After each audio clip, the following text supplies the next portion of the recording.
I would say the biggest thing is hard work, dedication, and time. There's a lot of people that outside looking in, they see an owner operator that's maybe been in the business for 5, 6, 7 years, and they see maybe a little bit relaxed schedule, and they think that he's making all this money. Maybe he's got a new pickup. And man, I'm here to tell you, it's just not that easy. I mean, you go behind the scenes, and when they were starting out, and they worked very hard to get to where they were at, and the same as I'm sure these other 3 fleet owners.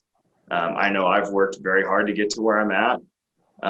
I've now learned to delegate as the size gets bigger, and it's just too hard to manage everything. And so I think if you pick a good supporting cast and your team stays driven, then the sky's the limit. Yeah, I would say that 5 trucks. I remember it was 2000. Going into 2013, I had 5 trucks and 3 owner operators that worked for me full time. So I was trying to do everything on my own. It didn't matter. It was dispatching from a little black book that had dates on it that I'd flip through, or billing when I got home. I was driving as well. There was definitely not a lot of good rest periods in there. That was probably my biggest hump to get over. And then in 2013, I went ahead and started an office, and as that hired 2 people inside to dispatch, and then hired a mechanic. And then once I saw that growth, we started growing the fleet again, and it got a lot easier. First and foremost, and I know that James and Evan are at the same thought, but it's all about how you treat people.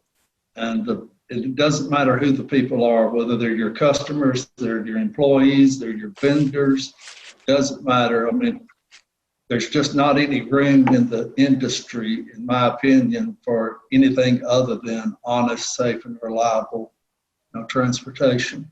But with that said, just like James said, it's hard work. I mean,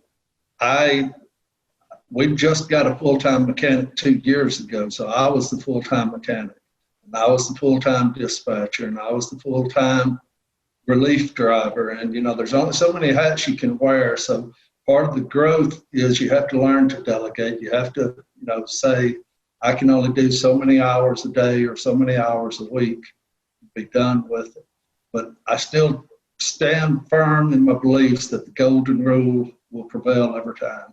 You keep your word. If a customer says they need it there at 8 o'clock in the morning, we're going to have it there at 7:55, not 8:01. It's going to be on time. And we don't try to be the cheapest rate out there. We're trying to provide a fair rate, but it's been our experience that some customers will pay a premium for top level service. And that's what we strive to provide.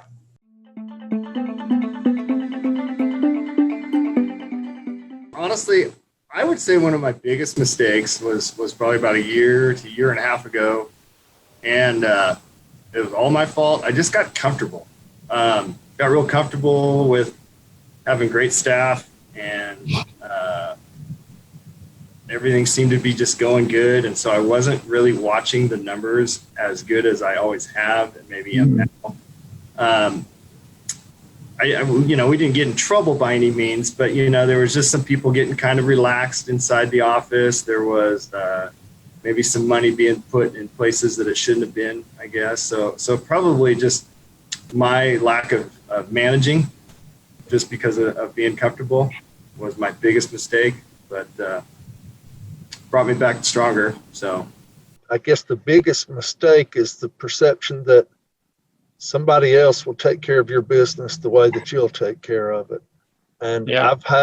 I've made some, I guess that was the toughest learning curve, hiring people that you thought were going to do what they said they were going to do.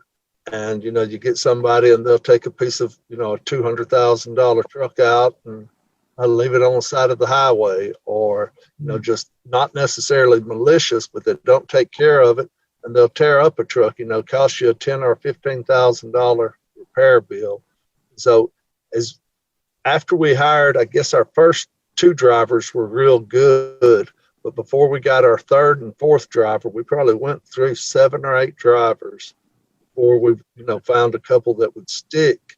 So that was when we just decided we would raise the bar, and we will find the driver before we find the truck. And that was my biggest learning curve, not to take somebody that just walked through the door and said, yes, I can do this. We had to make sure we would check references and, make sure that they really could deliver on what they were promising before we made the hiring decisions. I say the biggest learning curve for me personally is trying to always learn that each driver needs coaching in different areas. They're not all the same. Everybody has unique personalities. They all deal with anger in a different way. So trying to stay on top of that without offending anybody, and just trying to, make sure that they're doing something they like to do, whether it's short or regional or long haul, just trying to, fit their workload to their personality. It's not just, forced dispatch just doesn't work anymore. You got to keep the guys happy.